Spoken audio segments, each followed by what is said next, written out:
Hello दोस्तों, नमस्कार। मैं अजय तिवारी आप सभी लोगों का आपके अपनी परिवार बेसिक मैथ में स्वागत करता हूं। जैसा कि मैंने आपसे बोला था कि हम लोग जल्दी ही मैथ भी स्टार्ट करेंगे, तो आज से हम लोग मैथ के बहुत ही महत्वपूर्ण टॉपिक पढ़ेंगे। जितने भी इंपॉर्टेंट टॉपिक हैं सीक्वेंस वाइज सबको पढ़ते जाएंगे और आपका साइंस भी रेगुलर चलता रहेगा। तो चलिए चलते हैं। आज मैं आपको बहुत ही इंपॉर्टेंट टॉपिक बताऊंगा जिसे कहा जाता है नंबर्स या संख्याएं। आपको मालूम है कि हमें थोड़ी बहुत नॉलेज तो होती है संख्याओं के बारे में, लेकिन जब क्वेश्चन आता है तो कभी कभी हम अनजाने में हमारा क्वेश्चन गलत हो जाता है। तो आपको मैं बहुत ही अच्छे तरीके से और आपका समय ज़्यादा ना वेस्ट हो उस वजह से मैंने एक डायग्राम पहले से ही बना के रखा है। आपको एक एक चीज़ क्लियर हो जाएगी यदि आप इस वीडियो को स्टार्टिंग से एंड तक देखोगे। तो आपको संख्याओं के बारे में इतनी नॉलेज हो जाएगी कि कोई भी क्वेश्चन संख्याओं से आ जाएगा, आप बिल्कुल सही करोगे। ठीक है, ये 2 लेक्चर में आएगा। जितनी संख्याओं को आपस में रिलेट कर सकते हैं, हम संबंधित कर सकते थे, उनको मैंने इस डायग्राम में बना दिया है और यहीं से क्वेश्चन ज्यादातर आते हैं जो इसमें आपको दिख रहा है। लेकिन केवल और केवल एक संख्या भी बहुत महत्वपूर्ण है जिसे कहा जाता है अभाज्य संख्या। तो उसका भी एक वीडियो आएगा जिसमें मैं आपको सम संख्याएं, विषम संख्याएं, अभाज्य संख्याएं, सह अभाज्य संख्याएं और भाज्य संख्याएं, इन पांचों के बारे में अच्छे से बताऊंगा एक एक चीज। तो आज हम पढ़ते हैं इस डायग्राम के बारे में, इसकी खासियत क्या है। तो चलिए चलते हैं, एक एक करके देखते जाना। आपको मालूम है कि संख्याएं कितनी होती हैं, तो आप बोलोगे सर अनगिनत इंफिनिटी नंबर्स होती हैं। तो कहां से स्टार्ट होती हैं, तो आपको बताना पड़ेगा किस नंबर की हम बात कर रहे हैं। तो याद रखना, अगर प्राकृत संख्या जिसे नेचुरल नंबर कहा जाता है, इसका दूसरा नाम होता है गणनीय संख्याएं। अगर आपसे पूछा जाए कि बताइए गणनीय संख्याएं कहां से प्रारंभ होती हैं, तो गणनीय का मतलब है गिनती करने वाली संख्याएं। 4 किताबें रखी हैं और आपको गिनती करना हो तो आप कभी 0 से स्टार्ट करते हो कि 0 1 2 3, कभी नहीं करोगे। आप बोलोगे 1 2 3। मतलब गिनती, हम किसी भी चीज की काउंटिंग करते हैं, गिनती करते हैं, तो हम हमेशा 1 से स्टार्ट करते हैं। तो उन्हें जो प्राकृतिक नंबर भी 1 से स्टार्ट होती हैं, इसलिए प्राकृत नंबर को गणनीय संख्याएं भी कहा जाता है और ये 1 से लेके इन्फिनिटी तक होती हैं। तो हम यहां बोलेंगे कि प्राकृत संख्या कहां से कहां तक होती है, तो 1 से लेके इन्फिनिटी तक होती है और इनका दूसरा नाम क्या है, गणनीय संख्याएं। बस इतना याद रखना है प्राकृत संख्याओं को। अब हम बात करते हैं पूर्ण संख्या की। होल नंबर जो होते हैं, नेचुरल नंबर 1 to इंफिनिटी तक होता है जिसे प्राकृत संख्या कहा जाता है या गणनीय संख्या कहा जाता है। अब बात करते हैं पूर्ण संख्याओं की। तो पूर्ण संख्याएं जो होती हैं वो होती हैं 0 से लेके अनंत तक। तो 0 से अनंत मतलब इसमें 0 और ऐड हो जाती है। तो कहने का मतलब है, अगर मैं पूर्ण संख्याओं की बात करूं आपसे, तो पूर्ण संख्याएं जो होती हैं वो 1 से इंफिनिटी तक ना हो कि 0 से इंफिनिटी तक होती हैं। तो हम यहाँ पूर्ण संख्याओं की बोलेंगे कि यहाँ प्राकृत संख्याएं तो होती हैं 1 से लेके अनंत तक, लेकिन जो पूर्ण संख्याएं होती हैं वो 0 से लेके अनंत तक होती हैं। 0 1 और ऐसे ऐसे करके 2 3 4 कहां तक जाएंगी, अनंत तक। तो ये याद रखना हमेशा कि 0 एक प्राकृत संख्या नहीं है, नेचुरल नंबर नहीं है। 0 कैसी है, 0 पूर्ण संख्या है और 0 पूर्ण संख्या के ऊपर जो भी संख्या दिख रही है ये सारी संख्या होती है। अगर आपके सामने क्वेश्चन आता है कि बताइए क्या 0 परिमेय संख्या है, तो 0 पूर्ण संख्या भी है, 0 पूर्णांक भी है, 0 परिमेय संख्या भी है, 0 वास्तविक संख्या भी है। ये सारी संख्या है 0। ये ध्यान रखना, इस सीक्वेंस में, इस लाइन में आपको ये दिख रही है, पूर्ण संख्या, पूर्णांक, परिमेय संख्या और वास्तविक संख्या, ये 0 होती है। ऐसी जितनी भी प्राकृत संख्या होती हैं वो सभी की सभी पूर्ण संख्याएं होती हैं। ये स्टेटमेंट के द्वारा क्वेश्चन आता है कि बताइए कि सभी प्राकृत संख्या पूर्ण संख्याएं होती हैं या सभी पूर्ण संख्या प्राकृत संख्याएं होती हैं। तो इसको कैसे याद करोगे आप इस डायग्राम को देखना। सभी प्राकृत संख्याएं पूर्ण संख्याएं होती हैं, लेकिन सभी पूर्ण संख्याएं प्राकृत संख्या नहीं होती है। मतलब नीचे से ऊपर तक सही है, जो भी इसमें नीचे से ऊपर तक जाओगे आप सही रहेगा, ऊपर से नीचे में गलत हो जाएगा। जैसे मैं बोलूं कि सभी परिमेय संख्याएं पूर्णांक होते हैं, गलत, क्योंकि मैं ऊपर से नीचे आया। लेकिन मैं बोलूं सभी पूर्णांक परिमेय संख्या होते हैं, तो सभी पूर्णांक परिमेय संख्या होते हैं, ये सही हो गया। क्यों, क्योंकि मैं नीचे से ऊपर गया। तो नीचे से ऊपर तक जाओगे तो सही हो जाएंगे आपके सारे स्टेटमेंट, जिससे आपको इससे क्वेश्चन बनने लगेगा।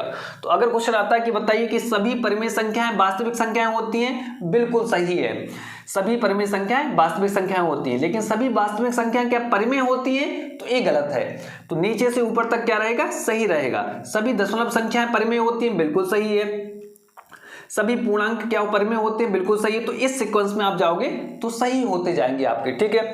अब आगे हम बात करते हैं तो प्राकृत संख्या। तो बताइए सभी प्राकृत संख्याएं क्या पूर्ण संख्याएं होती हैं? तो सभी प्राकृत संख्याएं पूर्ण संख्याएं भी होती हैं, सभी प्राकृत संख्याएं पूर्णांक भी होते हैं, क्योंकि नीचे लिखे हुए हैं, नीचे से ऊपर तक सारी चीजें सही रहेंगी। सभी प्राकृत संख्याएं परिमेय संख्याएं भी होती हैं और सभी प्राकृत संख्याएं वास्तविक संख्याएं भी होती हैं, ये हमेशा याद रखना। ऐसे ही मैं बोलूं कि सभी पूर्ण संख्याएं पूर्णांक भी होते हैं, सभी पूर्ण संख्याएं परिमेय संख्याएं भी होती हैं और सभी पूर्ण संख्याएं वास्तविक संख्याएं भी होती हैं। नीचे से ऊपर तक जैसे ही जाओगे आप, आपका स्टेटमेंट बिल्कुल सही रहेगा। तो आपने जान लिया कि प्राकृत संख्याएं नेचुरल नंबर 1 से लेके अनंत तक होती हैं और पूर्ण संख्याएं 0 से लेके अनंत तक होती हैं। अब हम बात करते हैं पूर्णांक की। तो 0 कैसा है? तो 0 एक पूर्ण संख्या है, लेकिन 0 एक परिमेय संख्या, एक प्राकृत संख्या नहीं है। कैसी नहीं है? प्राकृत संख्या नहीं है 0, लेकिन 0 कैसा है? पूर्ण संख्या है। अब हम बात करते हैं पूर्णांक की। तो पूर्णांक कैसे होते हैं? पूर्णांक दो प्रकार के होते हैं, या तो धनात्मक पूर्णांक रहेगा या ऋणात्मक होता है। तो धनात्मक, ऋणात्मक है ना, नेगेटिव इंटीजर और पॉजिटिव इंटीजर। लेकिन 0 के बारे में पूछा जाता है, बताइए 0 कैसा है? 0 धनात्मक पूर्णांक है, 0 ऋणात्मक पूर्णांक है। तो आप बोलोगे 0 ना तो धनात्मक पूर्णांक है और ना ही ऋणात्मक पूर्णांक है। ऐसा होता है इंटीजर, जैसे 1 से लेके अनंत तक मैं यहाँ पे लिख दूं, कैसा लिखा मैंने? 1 से लेके अनंत तक। तो इसमें मैं इस साइड क्या लगाऊंगा? प्लस लगा देता हूं। यहाँ होगा 0, तो ये प्लस में रहेंगे और इस साइड किस में रहते हैं? माइनस में। -1, -2 और माइनस के अनंत तक। तो जैसे इस साइड प्लस में है ना, +1 से लेके प्लस इन्फिनिटी तक, ऐसी -1 से लेके माइनस इन्फिनिटी तक यहाँ पर रहेंगे। तो बीच में क्या रहेगा? 0। तो ये होते हैं पॉजिटिव इंटीजर, धनात्मक पूर्णांक। ये होते हैं नेगेटिव इंटीजर, ऋणात्मक पूर्णांक। लेकिन 0 नाइदर पॉजिटिव नॉर नेगेटिव, कैसा होता है? ना तो धनात्मक पूर्णांक होता है और ना ही ऋणात्मक पूर्णांक होता है। तो दूसरी बात आपको ये याद रखनी है कि 0 ना तो धनात्मक पूर्णांक है और ना ही ऋणात्मक पूर्णांक है, ये आपको याद रखना है। यहां से क्वेश्चन आता है। और पहली बात कौन सी थी कि 0 एक पूर्ण संख्या होती है, प्राकृत संख्या नहीं होती है। अगर 0 के बारे में कैसा भी क्वेश्चन आए, क्या 0 पूर्ण संख्या है? तो बिल्कुल है। क्या 0 पूर्णांक है? तो पूर्णांक भी है। कैसा पूर्णांक है? ना तो धनात्मक ना ही ऋणात्मक पूर्णांक है, लेकिन ना धनात्मक पूर्णांक है ना ऋणात्मक पूर्णांक है। 0 क्या परिमेय संख्या है? तो बिल्कुल परिमेय संख्या है। 0 क्या वास्तविक संख्या है? तो बिल्कुल वास्तविक संख्या है। यहां से ऊपर जाओगे तो आपका इस सीक्वेंस में ये चारों सही हो जाएंगे। तो ध्यान रखना 0 के बारे में जितनी बातें मैंने आपको बताई हैं। तो यहाँ पर प्राकृत संख्या हो गई, पूर्ण संख्या होंगी, पूर्णांक हो गए। पूर्णांक में 0 के बारे में स्पेशल आप याद रखोगे। अब हम बात करते हैं परिमेय संख्या और अपरिमेय संख्या। बहुत ही इंपॉर्टेंट है ये बात, परिमेय संख्याएं और अपरिमेय संख्याएं। तो एक चीज याद रखना, परिमेय संख्या में सभी पूर्णांक परिमेय संख्या होते हैं, सभी पूर्णांक। आपसे कभी भी क्वेश्चन आए कि बताइए क्या -3 परिमेय संख्या है? तो कोई भी संख्या जिसको हम p/q के रूप में लिख सकते हैं और q ≠ 0, कोई भी संख्या जिसको हम बस ऐसा लिख दें, p/q के रूप में लिख दें और q का मान 0 के बराबर नहीं होना चाहिए, तो वो परिमेय संख्या हो जाएगी। क्या हो जाएगी? वो परिमेय संख्या हो जाएगी। तो बताओ आप लोग, क्या -3 लिखा हुआ है, क्या ये परिमेय संख्या नहीं होगी? बिल्कुल होगी। हम किसी भी संख्या के नीचे 1 मान सकते हैं। तो -3 तो छोड़ो, जितने भी पूर्णांक होते हैं, जितने भी इंटीजर होते हैं, माइनस की कोई भी संख्या हो, प्लस की कोई भी संख्या हो, -50, -100, -101, सारी संख्याएं होती हैं परिमेय संख्याएं। मतलब सारे ही पूर्णांक परिमेय संख्याएं होते हैं। लेकिन इसके अलावा दशमलव की संख्याएं भी कैसी होती हैं? परिमेय संख्याएं होती हैं। लेकिन दशमलव की संख्याएं कैसी परिमेय संख्याएं कहलाएंगी? तो हर दशमलव की संख्या परिमेय संख्या नहीं कहलाती है, कुछ कहलाती है। तो उस पर देखो, यहां से क्वेश्चन बनता है। अगर आपसे पूछा जाए कि बताइए √2 क्या परिमेय संख्या है? तो आप बोलोगे नहीं। रूट की संख्याएं जिनका जो पूर्ण वर्ग संख्याएं होती हैं, केवल वही रहेंगी परिमेय संख्याएं। जैसे मैं बोलूं √4, ये कैसी है? तो आप बोलोगे √4 का वर्गमूल लेंगे तो कितना आ जाएगा? 2, और 2 के नीचे हम 1 मान सकते हैं। तो ये जो है वो परिमेय संख्या है। कौन सी? √4 परिमेय संख्या है। लेकिन क्या √2 एक ऐसा इसका मान निकलेगा? नहीं। तो इसका मान जब भी हम निकालोगे तो 1.4142 बिल्कुल बढ़ता जाएगा, कभी खत्म नहीं होगा, कभी टर्मिनेट नहीं होगा दशमलव। तो ऐसी संख्याएं कहलाती हैं अपरिमेय संख्या, जो ना तो रिपीट करती हैं और ना ही कहीं खत्म होती हैं, कहीं पर भी एंड नहीं होता है इनका और ना ही रिपीट करती हैं। अगर रिपीट करने लगे ना तब भी वो परिमेय संख्या कहलाती हैं, या तो रिपीट करने लगे और या क्या हो जाए, या कहीं पे खत्म हो जाए, बिल्कुल स्टॉप हो जाए। इनकी खासियत क्या है, इनकी विशेषता है, ना तो खत्म होंगी कहीं पे और ना ही रिपीट करेंगी। जैसे मान लेते हैं कि हम कोई भी रैंडमली एक मैंने भाग दिया और भाग देने के बाद ऐसा आ रहा है 0.414414, तो हमें ऐसा समझ में आ जाएगा कि रिपीट हो रहा है, बिल्कुल हो रहा है, 414 फिर 414, मतलब जो संख्या है ये वाली, इसको कहेंगे हम परिमेय संख्या, परिमेय संख्या कहेंगे, इसको ध्यान रखना। तो किसी भी संख्या के ऊपर बार दिख जाए आपको, क्योंकि आपको मालूम है जो संख्या रिपीट करती है उनके ऊपर हम क्या लगाते हैं, बार लगाते हैं। तो इसको हम ऐसे भी तो लिख सकते हैं 0.414 के ऊपर हम क्या लगा सकते हैं, बार लगा सकते हैं, बिल्कुल लगा सकते हैं। इसका मतलब है वो बार बार आएगी, 414 बार बार आया हुआ है, इसलिए उसको बोलते हैं बार। तो किसी भी नंबर के ऊपर आपको बार दिख जाए, मतलब समझ जाना वो कैसी है, परिमेय संख्या है। या तो बार दिखे और या तो वो कहीं ना कहीं खत्म हो पहले से ही, ऐसा लिखा है 0.414, यहाँ पे स्टॉप हो गया, तो आप समझ जाना है ये सब की सब संख्याएं परिमेय संख्याएं होती हैं। लेकिन ऐसी संख्या जो जिसका ना तो कोई पैटर्न हो और जो हमेशा चलती रहे, जैसे मैं ऐसा लिख दूं यहाँ पर एक संख्या 0.1453 और डैश डैश डैश करके अनंत तक ऐसा बना दो, तो ये समझ जाना ये कौन सी संख्या होगी, ये जरूर जो संख्या है वो अपरिमेय संख्या होगी, क्योंकि ना तो ये खत्म हुआ है बीच में और ना ही कोई पैटर्न बन रहा है और ये अनंत तक गई है ऐसी, मतलब ये कैसी संख्या है, अपरिमेय संख्या है। लेकिन ऐसा क्वेश्चन नहीं आता है, तो आपको याद क्या रखना है, यहाँ पर आपको सिर्फ इतनी सी बात याद रखना है जो मैं अभी बताने वाला हूं कि √2 अपरिमेय संख्या होती है, √3 अपरिमेय संख्या होती है, √5 √7 ऐसी संख्याएं वो जो होती हैं वो अपरिमेय संख्याएं होती हैं। इसके अलावा एक बहुत ही महत्वपूर्ण बात आपको याद रखनी है कि जो पाई है, पाई एक अपरिमेय संख्या है, लेकिन 22/7 3.14 ये परिमेय संख्या। और यहां से क्वेश्चन आता है, तीसरा पॉइंट आपका याद करने वाला ये है, आपको याद होना ही चाहिए क्या, कि पाई एक अपरिमेय संख्या है, लेकिन पाई के जो मान होते हैं ना, जो हम याद करते हैं 3.14 या 22/7, ये परिमेय संख्या होते हैं। तो याद रखना, अगर मैं बोलूं कि 22/7 या 3.14 ये दोनों के दोनों कैसे हैं, ये परिमेय संख्या है, ठीक है।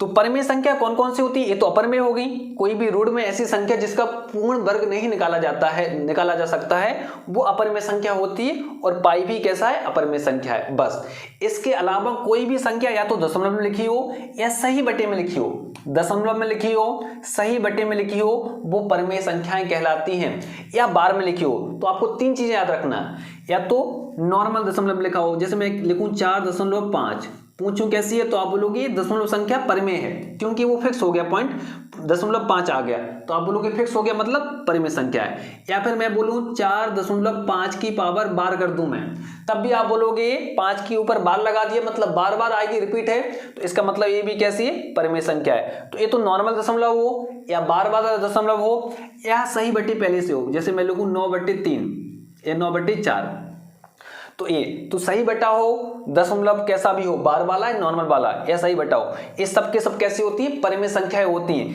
इसके अलावा नॉर्मल अंक भी लिखा हो 3, 4, 5, वो भी परिमेय होता है। जैसे मैं यहाँ पे लिख दूं 3 कैसा है, तो 3 पूर्णांक भी है, परिमेय भी है, क्योंकि मैंने बोला नीचे की सारी संख्या ऊपर की होती है, सभी पूर्णांक परिमेय होते हैं। तो चाहे मैं 0 की भी बात करूं, 0 क्या है, पूर्णांक है, तो वो परिमेय होगा। हर एक पूर्णांक परिमेय है, चाहे -4, -3, -2 ये ऋणात्मक पूर्णांक है, तो ये भी परिमेय संख्या है। तो हर एक ऋणात्मक पूर्णांक या नेगेटिव इंटीजर सभी के सभी कैसे होते हैं, ये सभी के सभी रैशनल नंबर होते हैं, परिमेय संख्याएं होती हैं। तो ध्यान रखना, ये दशमलव वाले, सही बटे वाले और 0 भी कैसे में आएगा, 0 भी परिमेय में आएगा, क्योंकि 0 एक पूर्णांक होता है तो परिमेय में आएगा। सभी प्लस की संख्याएं 1 से लेके +2 से लेके अनंत तक, एक भी कैसे रहेंगे, परिमेय, और सभी माइनस की संख्या -1, -2 और माइनस के अनंत तक, ये भी सभी कैसे रहेंगी, परिमेय संख्याएं, क्योंकि इनके नीचे भी एक मान सकता हूं मैं। जैसे 0 है, 0 परिमेय क्यों है, क्योंकि 0 परिमेय इसलिए क्योंकि 0/1 कर सकता हूं मैं,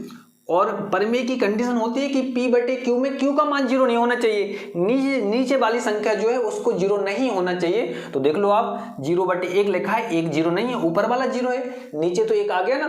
तो P बटे Q के रूप में लिखी जानी चाहिए संख्या को, और Q का मान जीरो ना हो तो वो कहलाती है परिमेय संख्या। तो जीरो भी एक कैसी है, परिमेय संख्या है। तो परिमेय और अपरिमेय संख्याओं की समूह को कहा जाता है वास्तविक संख्या।